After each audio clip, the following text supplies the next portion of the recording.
Tudo bem, pessoal? Então, retomando para a gente finalizar a nossa primeira aula, a gente vai delimitar bem a separação, né, dentro da teoria econômica entre a microeconomia e a macroeconomia. E aí a gente acaba nesse finalzinho de aula falando um pouquinho mais sobre macroeconomia, né, porque é a nossa única oportunidade aí nesse semestre de falar um pouquinho sobre o que trata a macroeconomia. E nada melhor do que, né, ter uma noção, ainda que bastante superficial, sobre o tema, né, para poder conseguir, né, formar bem essa separação entre essas duas grandes áreas de estudo da teoria econômica. Né? Então, basicamente, né, uma primeira separação que a gente pode fazer é sobre os conteúdos da teoria. Né? Então, a microeconomia vai estudar os agentes, os indivíduos, né? Os menores participantes, né? O micro, os menores participantes de um arranjo econômico, tá? É a unidade, né? É aquele indivíduo, né? E aí quando eu falo indivíduo, pode ser um indivíduo enquanto consumidor ou o indivíduo enquanto produtor, tá? Então a gente vai ter a teoria do consumidor e a teoria da firma, a teoria do produtor, teoria da produção, tá? E a gente vai falar de como esses dois players, né, esses dois participantes do cenário econômico interagem no ambiente social. Né? Esse ambiente a gente já falou um pouquinho sobre ele, né? É um ambiente de mercado. Tá? Então a gente vai falar sobre os tipos de mercado, né? Então as teorias diferentes para os diferentes tipos de mercado, né? Falar do equilíbrio e das imperfeições de mercado também. A microeconomia vai lidar aí basicamente com os problemas dos indivíduos econômicos, tá? E aí basicamente, de uma forma muito simplificada, o que a gente vai fazer é definir a função objetivo desses indivíduos, né? Então é o consumidor querendo maximizar o seu bem-estar e o produtor querendo maximizar o seu lucro. Os dois se encontram em um ambiente de mercado, a depender da configuração do mercado, né? O número de compradores, de vendedores, né?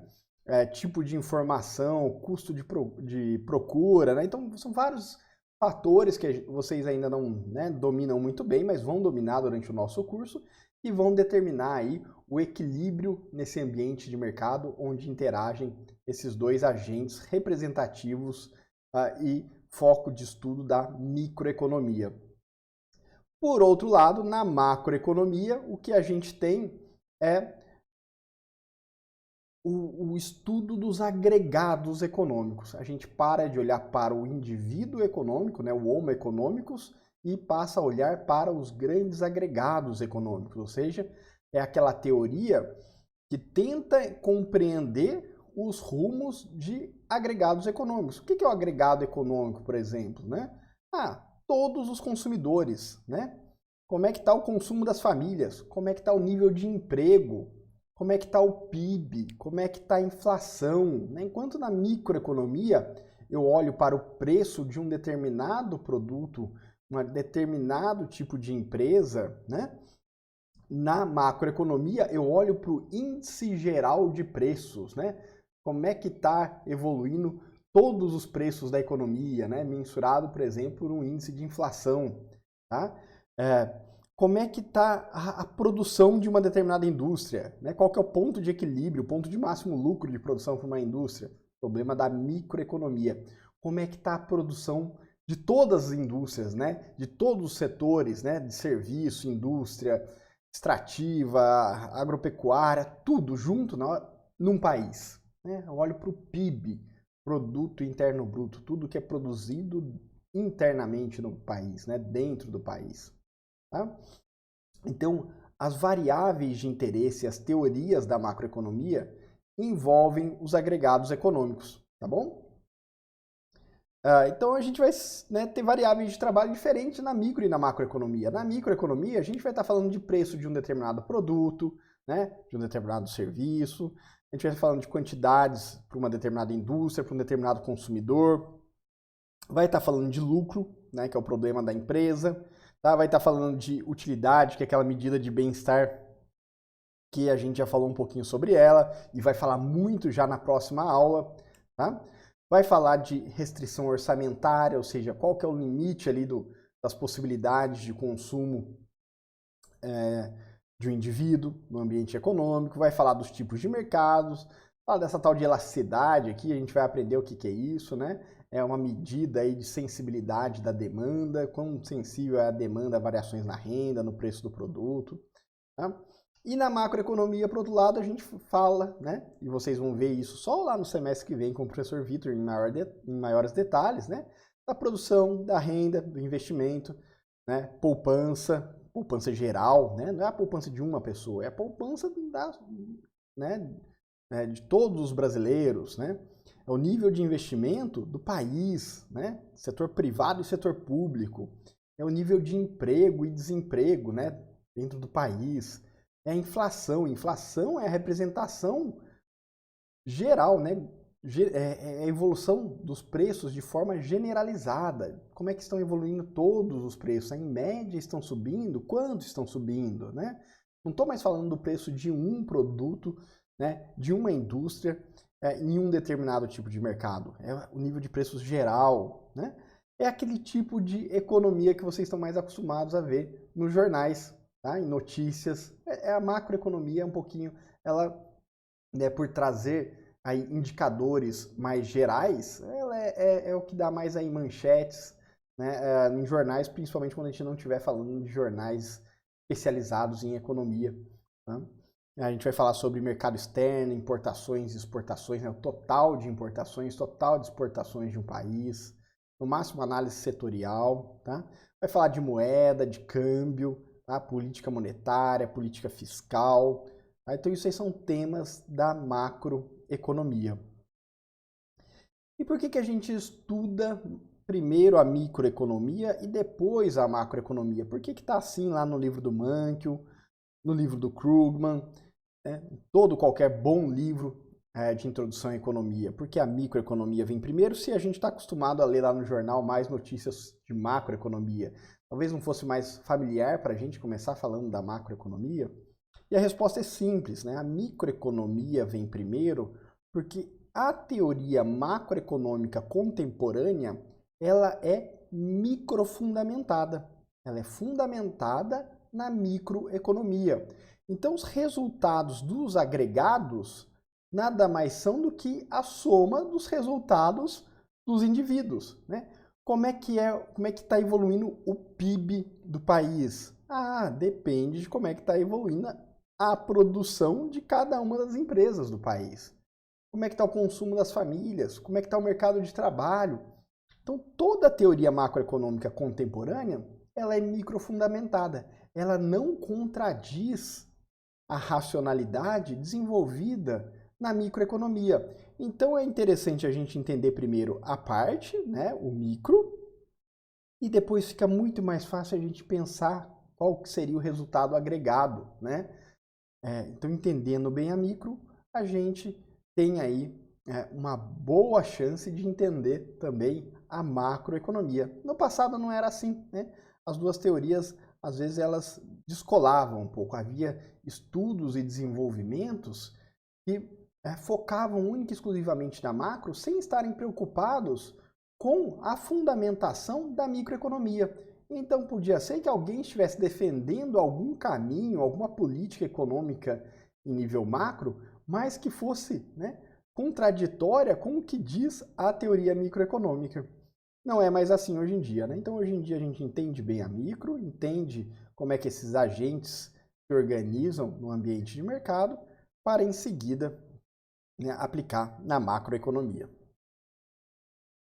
E aí a gente vem aí para um cartoon aí um desenho caricato do Paul Krugman, né, do livro dele, a versão em inglês que eu acabei colando aí, e diz o seguinte, né? Lá na microeconomia, a gente vai ter os agentes econômicos. E esses agentes econômicos, eles estão pensando em benefício próprio, né? Então, eles estão tomando as suas decisões para atender às suas funções objetivo, né? Maximizar o seu bem-estar, maximizar o seu lucro, né? Cada um procurando o que é melhor para si mesmo, né?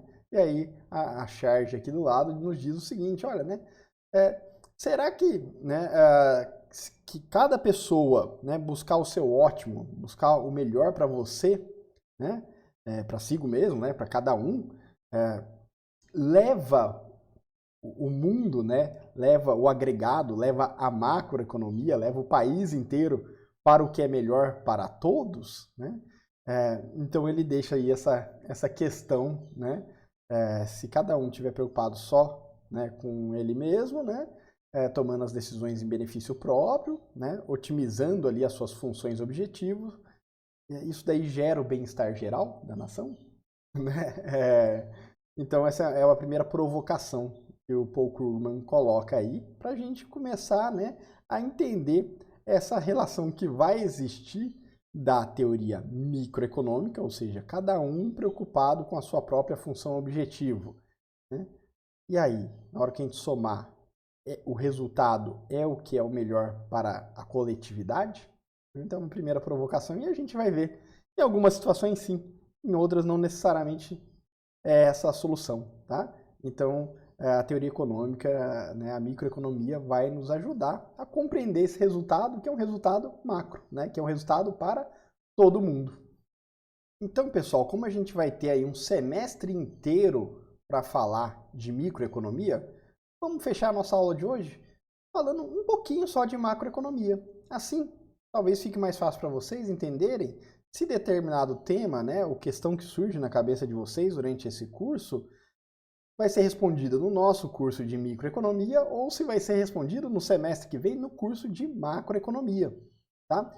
Então, quando a gente estiver falando então de análise de agregados econômicos, de resultados que derivam aí de uma mensuração, né, de um termômetro aí da economia como um todo, é macroeconomia, tá? Então, nível geral de preços, nível de salário, nível de emprego, taxa de juros da economia, quantidade de moeda disponível, preço de títulos públicos, tá? Quantidade de títulos de dívida, taxa de câmbio, resultado da balança comercial, que são as exportações e importações de um país ou de uma região.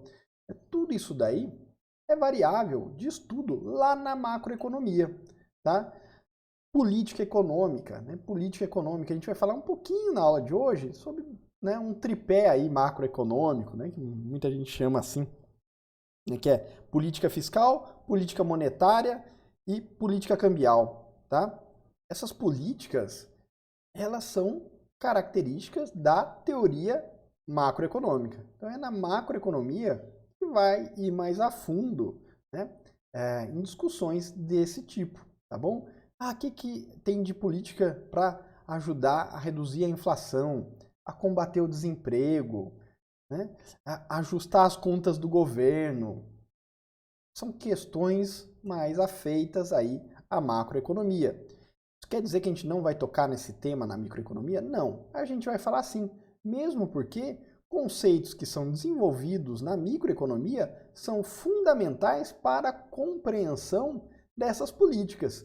Então, em alguns momentos nesse nosso curso de microeconomia, a gente vai chegar lá na taxa de desemprego, né? A gente vai falar sobre mercado de trabalho, como que cada agente toma a sua decisão nesse tipo de mercado, né? Um mercado onde tem vendedores, e aí os vendedores no mercado de trabalho são quem? São os trabalhadores. Eles vendem a força de trabalho.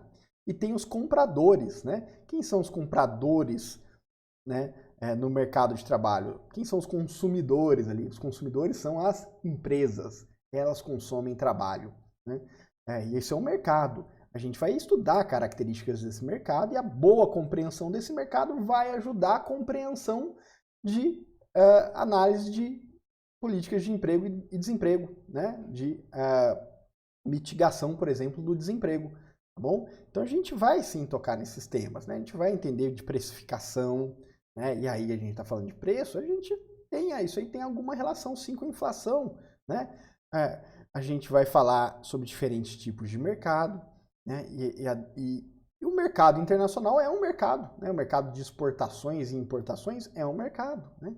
Então, a gente vai construir conceitos, sim, que são importantes, né? E nos levam a falar forma um pouco mais rápida no nosso curso de microeconomia sobre essas variáveis. Mas, né, análises mais aprofundadas sobre essas variáveis vão acontecer no próximo semestre na macroeconomia, tá bom? E aí, a macroeconomia, hoje em dia, né, ela está tendendo para o uso de modelos que a gente chama de modelos de equilíbrio geral. Lembra que a gente falou, olha, na microeconomia a gente vai, principalmente na microeconomia introdutória, a gente vai falar muito de modelos de equilíbrio parcial.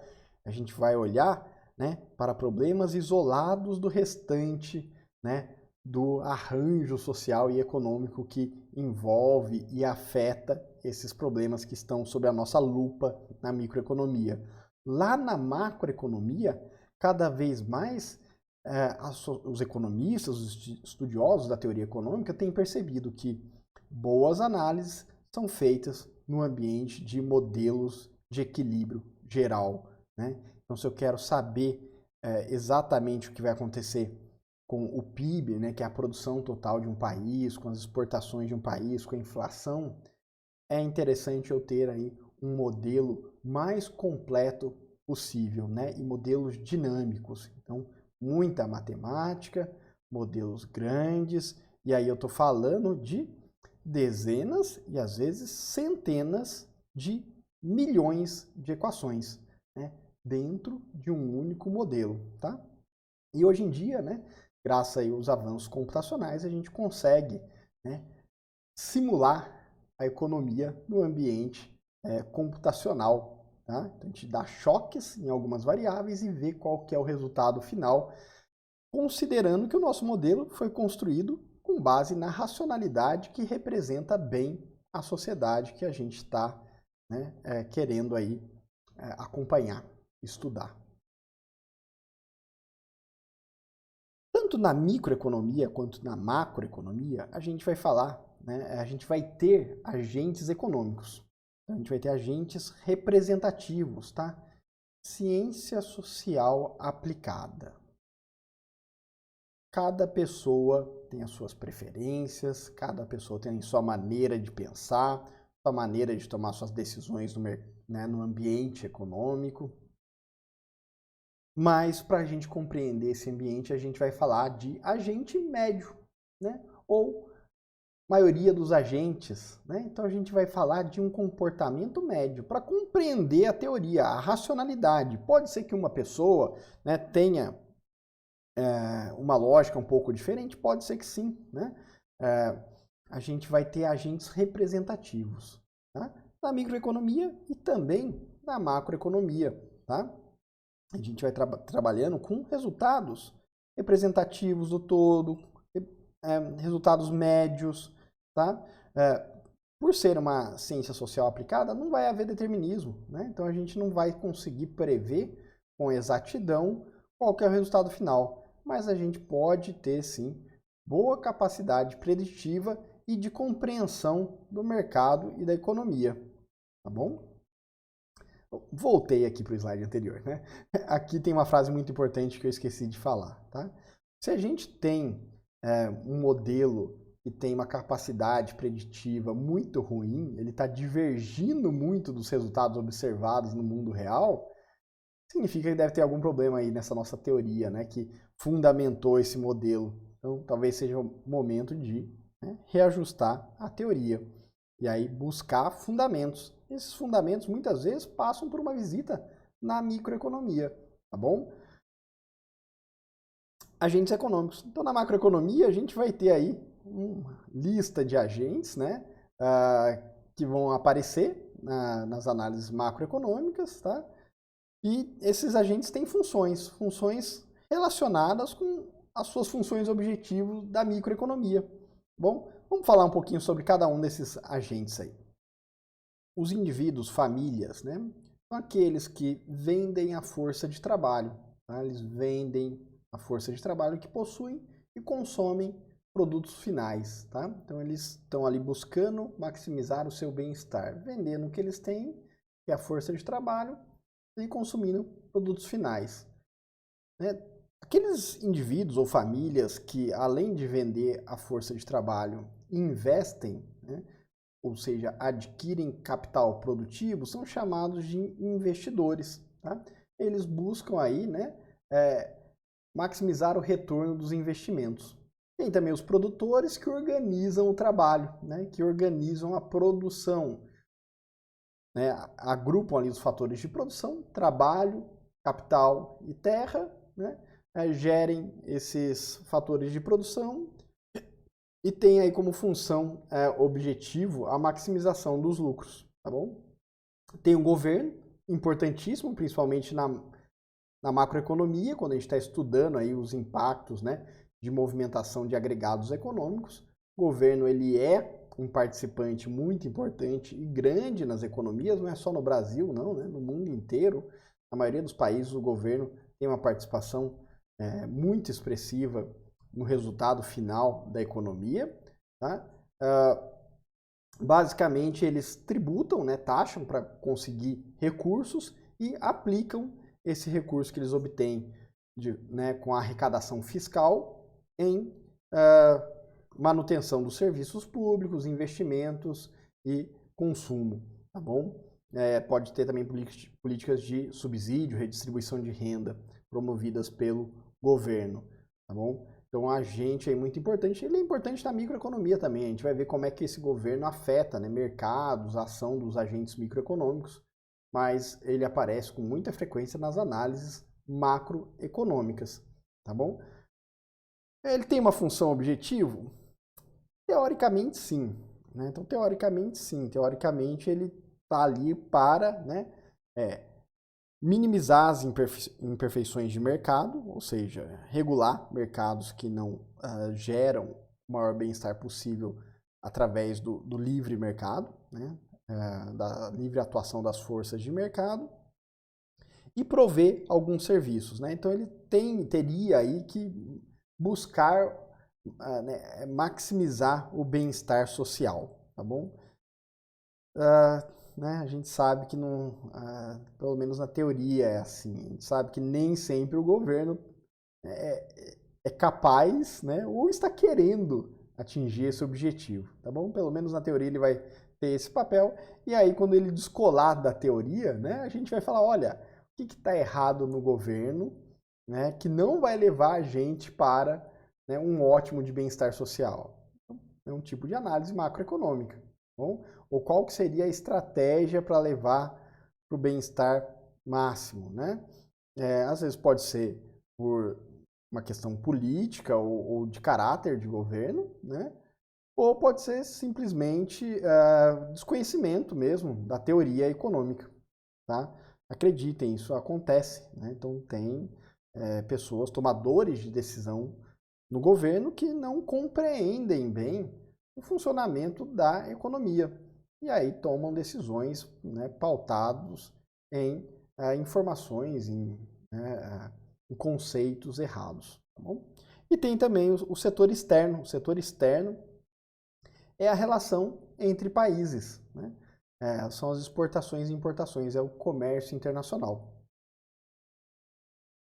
Então, um curso de introdutório aí de macroeconomia, né, vai basicamente mostrar para os alunos as relações entre as principais variáveis macroeconômicas. Tá? Vai discutir aí as formas, né, de lidar com problemas das variáveis macroeconômicas. Tá bom?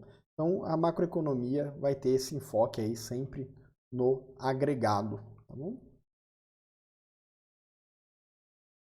Aqui tem um pouquinho do que a gente já falou, né? Então, do que trata a macroeconomia e dessa questão, né, que a política econômica, né, idealmente, se tratada com a melhor teoria, teria bons resultados, mas nem sempre os políticos seguem essa boa prática.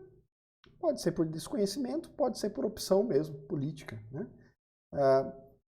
E isso é muito mais comum do que se imagina. Né? O Brasil mesmo viveu anos aí sob políticas macroeconômicas totalmente sem fundamento. né? O presidente da República, que não entendia nada de economia, tinha uma ideia que ele considerava brilhante e botava em prática para tentar resolver problemas de ordem econômica. Obviamente não dava certo, né? E aí tentava-se mais uma ideia mirabolante, até que nosso país, felizmente, começou, né, a ouvir quem entendia de economia, né? Mas isso foi acontecer lá, né, para 1993, 1994. Até ali passaram governos sem o menor rumo em termos de política econômica. Não todos os governos, mas a maioria dos governos. Tá? A gente entrou ali num momento mais estável a partir do Plano Real, né? Que foi quando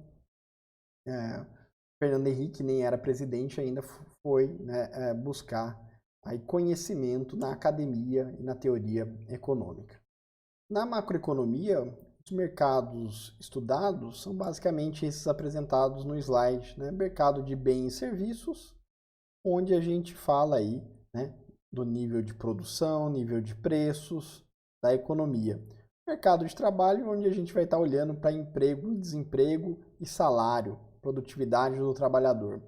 Nos mercados monetário de títulos e cambial, né, a gente vai estar olhando para o que a gente chama aí de mercado financeiro, que é oferta, né, e demanda de moeda, que vai caminhar junto com a taxa básica de juros da economia. Mercado de títulos, empréstimos, né, mercado de dívida, pode ser dívida soberana, né, dívida do país, ou dívida até de empresas, tá? Empresas também emitem títulos, né, muitas vezes chamados de debêntures, tá? E mercado cambial, que é o mercado de moedas, né? Quanto as pessoas acreditam na sua moeda, quanto valor elas atribuem à sua moeda, né? Quantos reais eu preciso dar para obter $1? Quantos dólares eu preciso para obter R$1? Né? Então é mercado de moeda. Tá? O valor da moeda é definido com base em política cambial, em política, né, monetária. No nosso país, quem define a política monetária é o Banco Central do Brasil. Os países geralmente, né, atribuem aí aos seus bancos centrais essa tarefa, né, os seus ministérios ou secretarias de economia. Né? Então, no nosso país, quem cuida aí do mercado, né, financeiro é o Banco Central. Ele cuida do mercado cambial, né, da taxa de câmbio, ele pode atuar, ele pode ter metas, né, trabalhar com bandas, deixar livre o mercado cambial. Ele tem diversas estratégias que podem ser adotadas, sempre com um objetivo: garantir o valor da nossa moeda. Né? Como é que ele mede se a nossa moeda está perdendo ou não valor? Pela inflação. A inflação está subindo? Opa, acende o alerta lá no Banco Central. Precisamos fazer algo para conter a inflação, porque inflação alta significa que as pessoas estão, né, reduzindo o valor que elas atribuem à nossa moeda. Elas estão dando menos valor à nossa moeda. Precisa de mais moeda para trocar por produtos. O preço dos produtos estão subindo. Tá? O guardião do valor da nossa moeda é o Banco Central. A missão dele é essa. Né? Ele tem, lógico, que também outras funções, né? Como regulador do mercado financeiro, regulador dos bancos. Né? O Banco Central é ali a agência reguladora, né? A Anatel, a ANEEL, né? A ANAC, é a agência reguladora dos bancos. Né? Chama Banco Central do Brasil.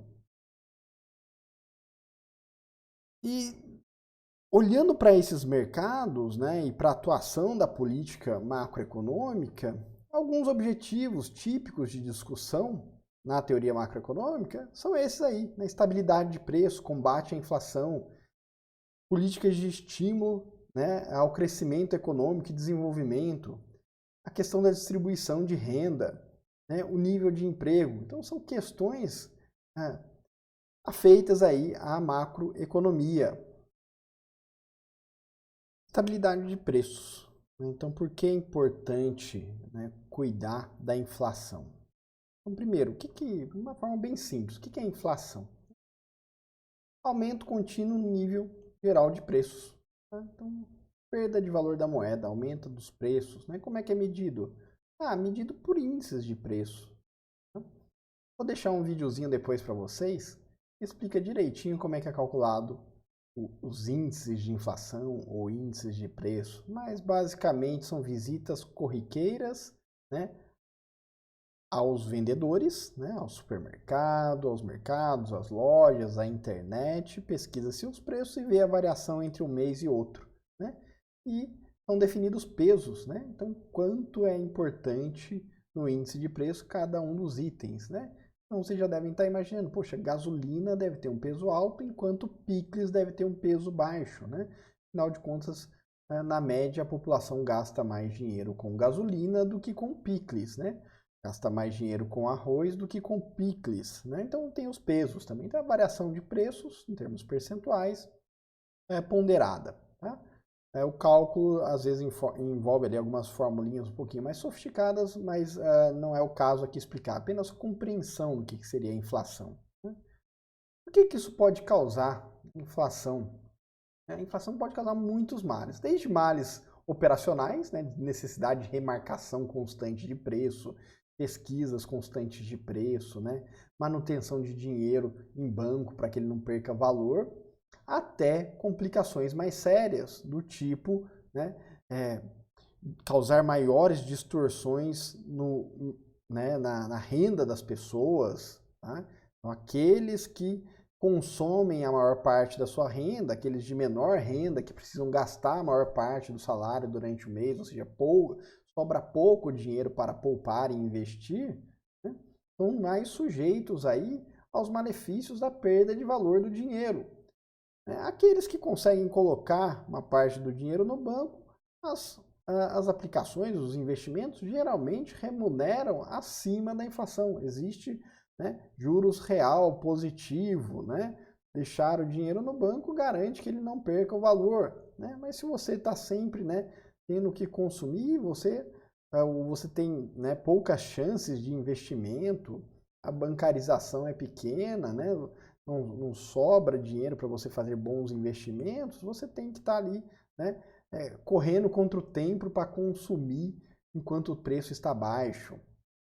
Mas o principal problema da inflação é como ela penaliza os mais pobres. Tá?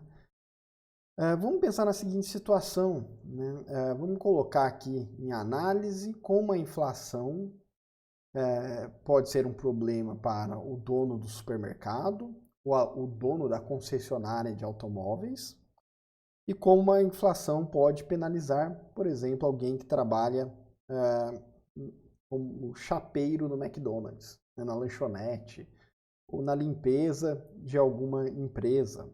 Né? Bom, em um cenário onde a moeda está perdendo valor, né, o dono do supermercado, ao perceber isso, o que ele faz? Ajusta os preços na prateleira. Então, qual que é o problema para ele? É trocar a etiqueta. Trocar a etiqueta e botar o preço mais alto. O dono da concessionária de veículos faz isso. Dependendo do profissional, né, um profissional liberal, por exemplo, um cirurgião cardiologista.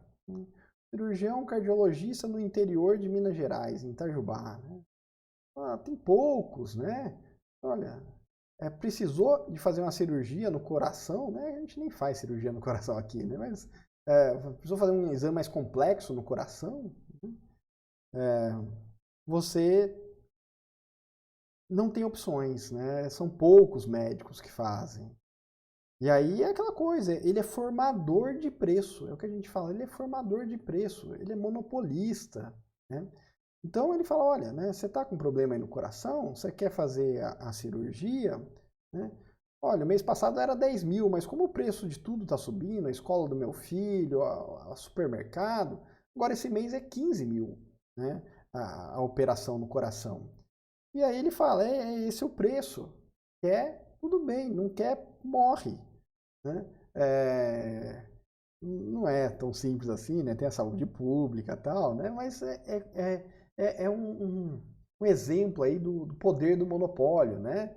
Então, esse, né, o dono do supermercado, o monopolista, né, aquele capaz de precificar, definir o preço do que ele vende, ele reajusta os seus valores com uma certa facilidade. Em um cenário de inflação, em um cenário onde os preços estão subindo lá, né, 10, 40, 50, 100% ao mês. Né? Então o Brasil já viveu isso. Né? Então, se você não compra no começo do mês, você vai comprar no final do mês, você compra só, né, a metade, porque os preços dobraram. Né? Então todo mundo recebia o dinheiro e ia correndo para o supermercado, né, fazer a compra, porque se esperasse até o final do mês, se o seu salário podia comprar 10 quilos de carne, você vai conseguir comprar só 5. Né? Então, é, o reajuste de preço muito corriqueiro. Né? Mas para alguns trabalhadores, principalmente aqueles de menor capacitação, e que em países como o Brasil, onde a gente tem uma grande população neste cenário, a situação é um pouco mais complicada. Imagina aquele que ganha salário mínimo num país onde a taxa de desemprego é alta e que existem milhões de outras pessoas aptas a fazer o mesmo trabalho que ele faz. A concorrência é imensa, ele passa longe de ser monopolista. Né? Imagina o trabalhador lá, o chapeiro da lanchonete, do McDonald's. De um mês para o outro, ele não tem força, ele não tem poder de mercado de chegar no chefe, no dono da lanchonete e falar: olha, o preço lá no supermercado subiram 50%, 100%, então eu quero que você dobre o meu salário. Sendo que tem uma fila de milhões de desempregados com o mesmo nível de capacitação que ele para assumir a vaga se ele não quiser. Qual que é o poder de negociação, de ajuste do seu preço, né? Quando você está nesse ambiente tão competitivo, onde você não tem um diferencial, onde você não é o único cirurgião cardiologista, né? Onde você não é o dono da máquina de trocar preços. Tá? Não é só trocar etiqueta, né? Salário mínimo sai, né, 1.000, entra 1.500. Não é simples assim. Né? Então, essa população é a população que mais sofre no ambiente inflacionário. Ela tem muita dificuldade de reajustar o preço do que ela vende. Geralmente, é a sua força de trabalho não qualificada, com uma massa de desempregados dispostos a trabalhar por algum dinheiro. Então, a inflação é muito cruel, principalmente com os mais pobres. Por isso, sempre a preocupação com a estabilidade de preços ou com o controle da inflação. Felizmente, o nosso país, né, com a lei de responsabilidade fiscal atual, com a missão do Banco Central, imbui ao presidente do Banco Central e aos seus diretores, né, um compromisso muito sério sobre pena de lei de responsabilidade fiscal, ou seja, no limite, né, o presidente do Banco Central pode ir até preso se ele não cuidar do valor da nossa moeda. Justo. É algo muito importante para todos os brasileiros. Tem que ser cuidado com muito zelo mesmo. Né? Então, se a inflação fica acima daquela banda, né, de uma meta, né, existe a meta definida, tem uma banda, nível máximo, nível mínimo. Pode ficar em qualquer valor ali no meio. Mas se foge dessa banda, o presidente do Banco Central tem que preparar um relatório se explicando para o Senado. Ele tem que ir lá no Senado se justificar por que a inflação foi tão alta ou foi tão baixa também. Tá? Lá em microeconomia o Vitor vai explicar para vocês por que a inflação baixa é ruim. Posso deixar também um videozinho aí que conta um pouquinho dessa história para vocês como opcional. Tá? Então, é algo sério. Né? E aí se o Senado falar assim, olha, não, você cumpriu mal o seu trabalho, vamos abrir um processo contra você. Né? E aí isso aí segue, né? Segue né? Pode seguir aí para um crime de responsabilidade fiscal. Ele não vai só perder o emprego dele, mas ele pode responder criminalmente aí e ser preso no limite. Né? Ó, não brinque com o valor da nossa moeda. Banco Central, a sua principal missão é garantir que a inflação não volte. Tá? Crescimento e desenvolvimento econômico. Todo mundo quer ver a população, né, cada vez vivendo melhor. né? Melhor padrão de vida, crescendo aí a renda per capita. Né?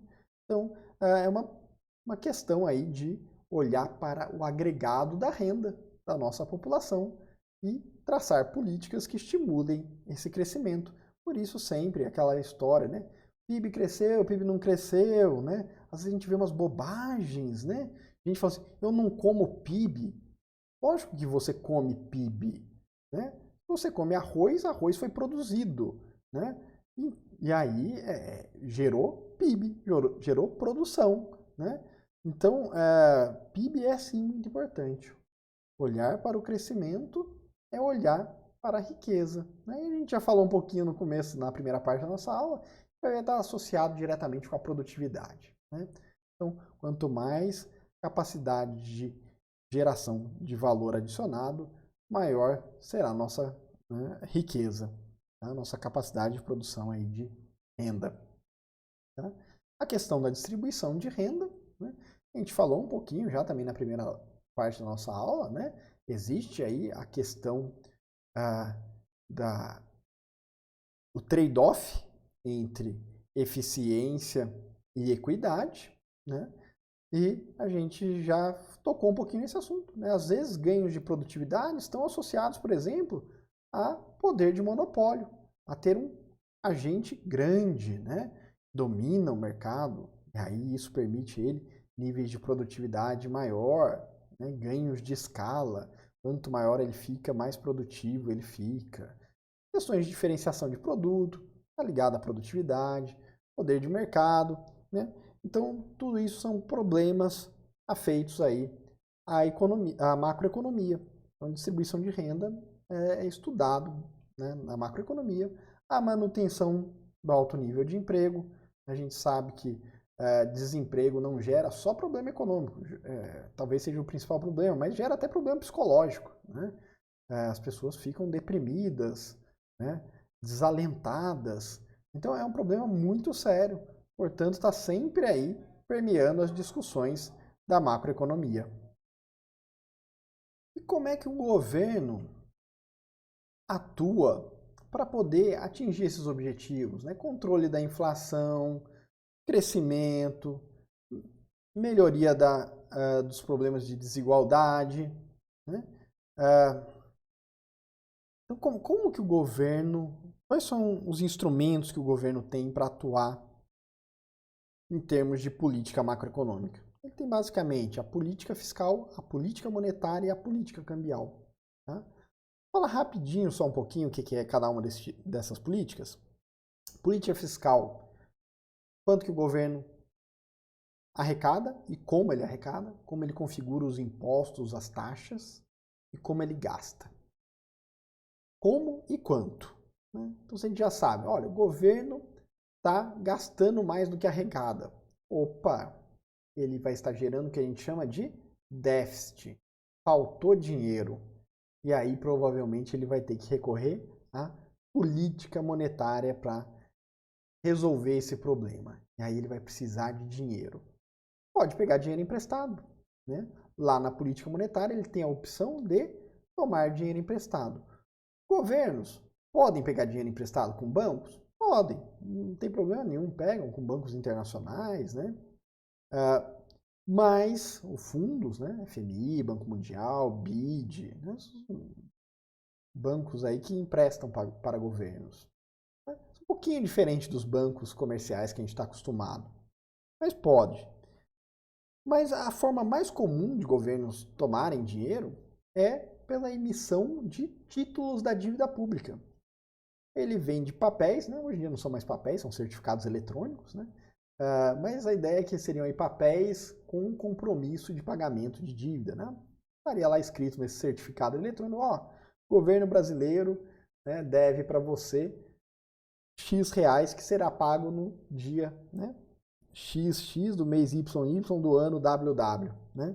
Então, é um título que tem um valor a ser recebido numa determinada data. Você, né, geralmente dá um valor menor quando empresta o dinheiro para o país. Então, você dá lá R$90 e recebe R$100 depois de um ano, por exemplo. Né? Então, vai render lá pouco mais de 10%, né? Vai render lá 11%. durante um ano. Tá? É comprar um título. Eu pago 90 pelo título e quando eu saco o título de volta, o governo me devolve 100. Né? Aí são os títulos, né, do Tesouro Nacional, é o nome que se dá aqui no Brasil. Então, o governo pode emitir títulos de dívida. Tá? E não é só o governo, não, empresas também. Né? Geralmente elas chamam de debênture. Né? Então, a Petrobras emite lá um título de dívida também.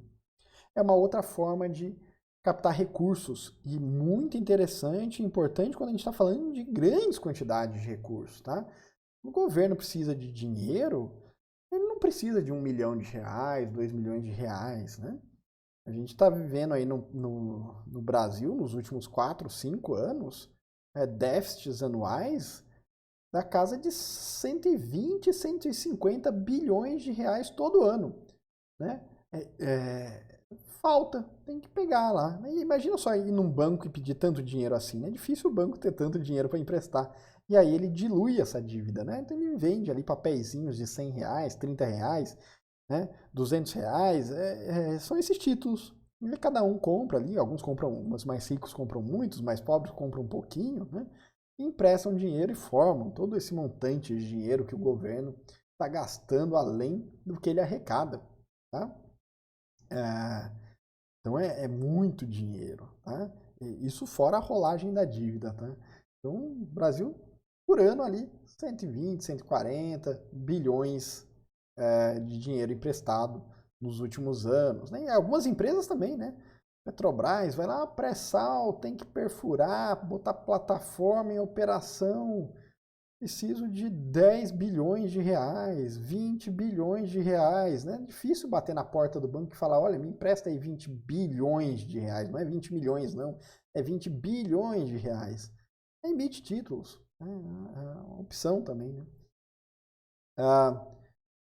E aí o governo, então, pode usar a política monetária a seu favor. Né? E aí ele vai fixar a taxa de juros que ele vai se propor a pagar para os empréstimos que ele toma e para os empréstimos que ele faz também. O governo também empresta dinheiro para bancos. Né? Atua nesse mercado chamado aí de mercado de open market, né? Que é o mercado aí de títulos da dívida pública. E também regula a oferta de dinheiro disponível na economia via taxa de juros, via depósito compulsório e via taxa de redesconto. Vamos falar rapidinho o que é esses nomes complicados? Taxa de juros. Vocês já devem ter ouvido falar, olha, o Banco Central, na reunião do Copom, Conselho de Política Monetária, decidiu que a Selic vai ser de 6%, 2,5%. Né? Então ele define quanto ele está pagando para quem empresta dinheiro, a taxa básica. Né? Então ele tem variações ali de títulos da dívida brasileira, ele vai estar definindo uma base ali de meta de taxa de juros básica que ele quer que a economia trabalhe. Né? E aí geralmente há um delta ali, né? Tanto no mercado financeiro bancário quanto no próprio de emissão de títulos. Né? Então é a partir daquela taxa ali que se define aí quanto que vão cobrar de empréstimos, né? Privados ou para o setor público via títulos. Então essa taxa de juros é a taxa básica de juros, no Brasil chamada de Selic. Tem o compulsório, que é o Banco Central definindo quanto de dinheiro os bancos comerciais precisam manter guardados, reservados no cofre e não podem circular na economia. Tá? Tanto a taxa de juros, quanto o compulsório, quanto o redesconto vão afetar a oferta de moeda no mercado. A taxa de juros, né, é o preço do aluguel do dinheiro. Falamos lá na nossa primeira parte da aula. Né? O que é o juros? O aluguel do dinheiro. Né?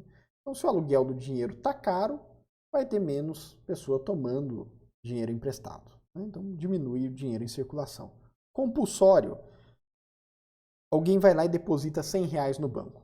Eu recebi meu salário, botei R$ 100 no banco. O banco, coloquei lá num CDB, né, ou numa caderneta de poupança. O banco pode pegar esse dinheiro e emprestar para outra pessoa. O compulsório diz quanto que o banco não pode emprestar. Então, olha, de R$ 100 você tem que deixar no mínimo 25 aqui guardado no cofre.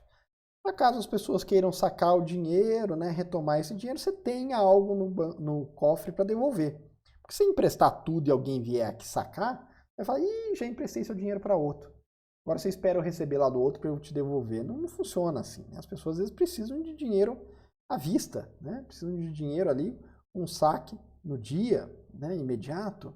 Então tem que deixar uma reserva. Quanto maior for a obrigatoriedade dessa reserva, menos dinheiro circulando disponível para emprestar, né, para alugar para as outras pessoas vai ter. Né? Isso daí pode também levar a um aumento da taxa praticada pelos bancos. E a taxa de redesconto o banco cumpriu com a meta dele de compulsório, né, tá lá guardadinho. Ele, né, cada 100 reais ele guardou 25 e não emprestou para ninguém. Só que ainda assim ele teve uma demanda de saque muito grande. Então foi um monte de gente lá sacar dinheiro e falou, ih, acabou o dinheiro. Para não, né, haver aí o problema de liquidez, né, de não conseguir entregar o dinheiro quando você vai lá no caixa eletrônico e pede para sacar, né, o Banco Central pode emprestar dinheiro para esses bancos privados, né, esses bancos, pode ser estatais também, pode ser o Banco do Brasil, a Caixa, mas os bancos comerciais, né, ele pode emprestar dinheiro para esses bancos, né, e aí ele cobra uma taxa de juros. Essa taxa é a taxa de redesconto, que é quanto que o Banco Central, né, o Tesouro Nacional, vai cobrar ali de juros para emprestar para os bancos comerciais, tá bom? Então, a política monetária vai dizer quanto tem de dinheiro circulando. Isso daí vai ser muito importante, por exemplo, para ajudar no controle da inflação, né? A inflação está muito alta, as pessoas estão consumindo demais, tem dinheiro demais no mercado, né? As pessoas estão consumindo mais do que a capacidade produtiva é capaz de entregar. O que acontece com os preços? Muita demanda, pouca oferta, preço sobe, inflação. Aumenta a taxa de juros, aumenta o compulsório, aumenta a taxa de redesconto, tira dinheiro de circulação. Opa, olha, está valendo a pena deixar o dinheiro aplicado, a taxa de juros está subindo, não vou consumir, vou guardar. Opa, comprar financiado está caro, porque o juros está caro. Não vou comprar financiado, vou parar de consumir. O mercado vai, né, arrefecer ali, vai esfriar. O consumo vai diminuir, preços tendem a parar de subir, né? Começa a sobrar produto, o preço pode até abaixar, né? Então, política monetária é um instrumento de controle de inflação.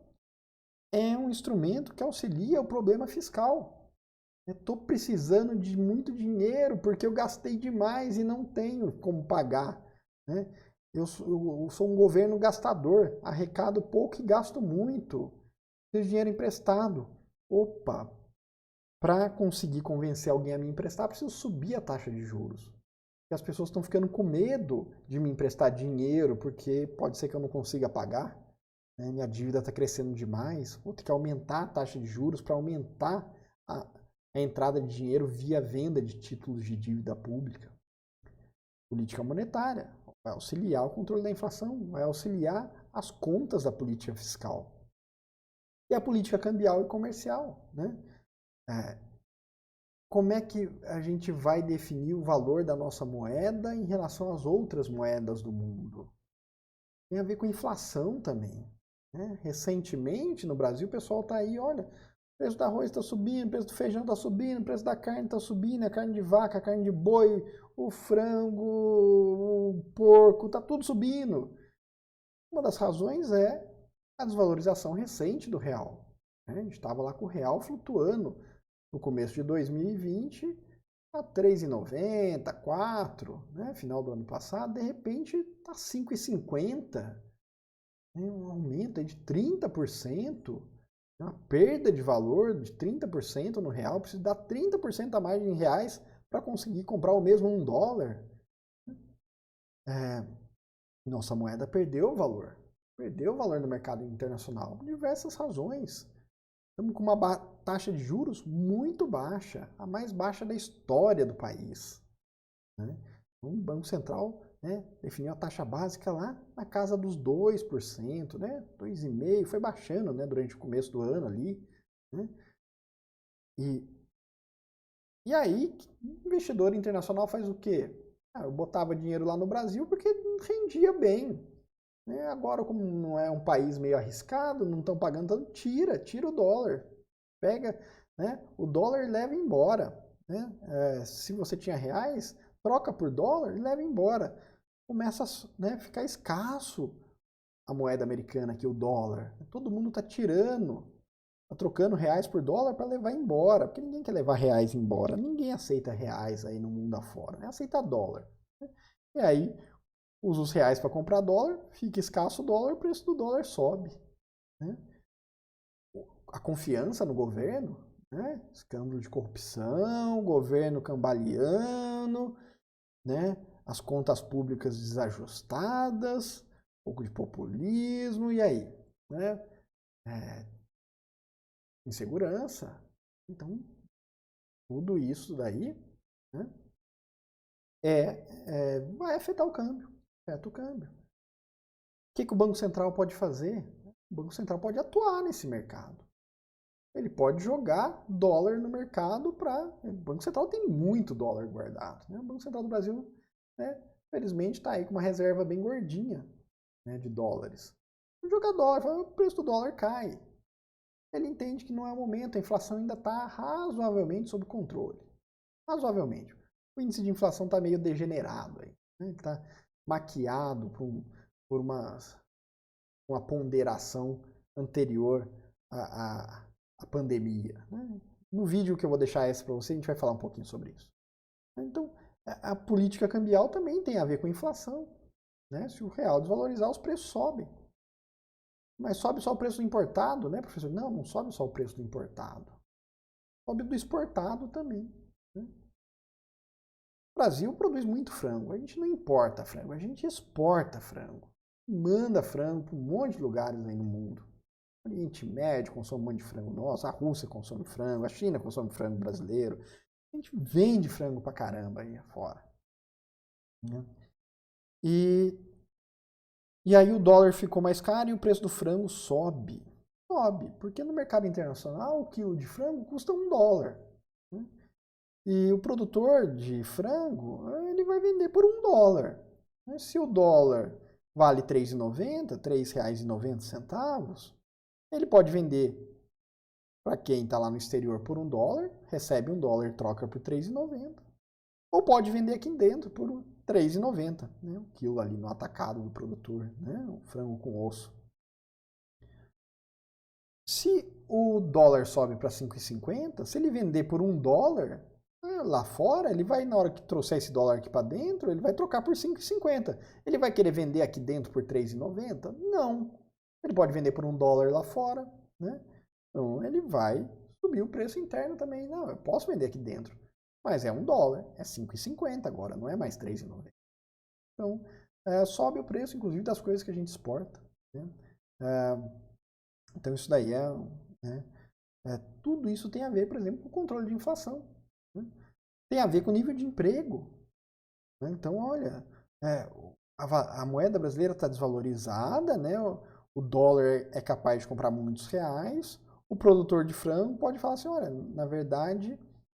antes eu vendia a R$ 3,90 o frango, agora não que eu vá vender a R$ 5,50, né, que é o novo valor de $1, mas eu posso vender a 5. Vou estar aumentando meu lucro em reais, faço um precinho melhor e vendo mais. Né?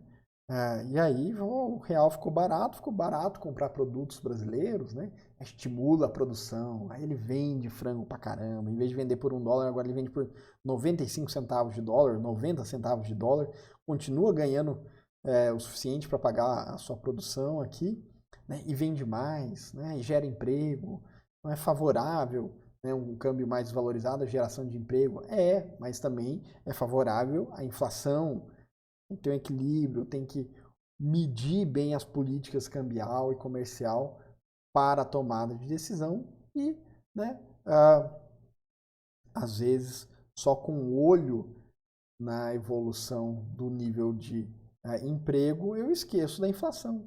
E de repente eu tenho um desemprego um pouco menor, mas eu tenho muita inflação, que também não é desejável. Então, o equilíbrio, a compreensão do sistema econômico como um todo, né? Modelo de equilíbrio geral, tudo interligado, mexeu numa coisa aqui afeta a outra lá. Né? não é tão trivial, né? E muitas vezes, muitos políticos até hoje, né, fazem campanha pautados aí em meias verdades. Ele vai lá e conta e fala assim, eu vou acabar com o desemprego do Brasil, né? Eu vou desvalorizar a nossa moeda. Pode ser que sim, pode ser que você melhore muito o nível de desemprego, mas você junto vai trazer a inflação. Aí essa parte ele não conta, né? E aí ele pauta a campanha dele dessa forma, né? Então, a compreensão do sistema econômico como um todo, principalmente na macroeconomia, é muito importante, tá bom? Falei algumas coisas aqui meio rápida, passei por cima, é só para a gente trocar uma ideia inicial, pessoal. Vocês vão ver isso mais a fundo, com calma, durante um semestre inteiro, né, no ano que vem, tá bom? Só para fechar, Brasil, economia de mercado, tá? Então a gente vai falar de mercado. Então nada de economias planificadas. Estamos vivendo num país onde a gente tem aí um livre mercado, tem um governo, regulamenta alguns mercados. Então é sobre esse ambiente que a gente vai falar. Vai falar muito também das instituições. O que são as instituições? São os arranjos sociais, tá? As convenções sociais. E instituições afetam sobremaneira o desempenho da economia, né? O arranjo econômico. Então, as leis, as regras, os poderes, legislativo, judiciário, o executivo, né? Como é que se respeita a propriedade privada ou não, né? Então, a questão legal, e às vezes até arranjos sociais que não passam por questões legais, são também considerados instituições, tá? Uma instituição, por exemplo, é o casamento monogâmico. Casamento monogâmico é uma instituição comum no Brasil, né? Casamento religioso, né? É isso, né? Então, são normas, regras, arranjos sociais muito importantes. A gente tenta, né, falar de uma forma mais isenta possível sobre economia, né, não entrar em discussão política, mas exemplos, né, de políticas a gente tem que dar para ilustrar, né, a compreensão do conceito. Tá bom? Então, uma vez ou outra eu vou dar um exemplo de lei que afetou, né, um mercado ou outro de uma determinada maneira. Não vou falar do nome de nenhum político, fiquem tranquilos, não é uma discussão política, mas é uma discussão sobre a teoria, né? E olhar, né, a teoria na prática, às vezes tem que falar sim, tem que falar dos arranjos, das instituições, né? E para entender a importância das instituições e os efeitos que elas têm na economia, eu deixo aí uma sugestão de leitura para quem quiser, um livrinho bom para dar sono aí, às vezes à noite, né? Mas que é maravilhoso do ponto de vista da compreensão de como esses arranjos sociais, essas instituições afetam o desenvolvimento econômico. Esse livrinho aí que chama Por que as Nações Fracassam, né? Do Acemoglu e do Robson, né? O Acemoglu, professor de economia do MIT, é um dos maiores macroeconomistas da atualidade. Um livro fantástico, né? Então, quer entender por que o Brasil não é tão rico quanto a Suíça? Esse livro ajuda você a entender, né? Por que os Estados Unidos desenvolveu tanto em determinada época da história? Daí ajuda a esse tipo de compreensão. Beleza, pessoal? Então fechamos aí o conteúdo da nossa primeira videoaula. Um abraço, a gente se vê na próxima aula falando de teoria microeconômica agora, começando com a teoria do consumidor. Um abraço.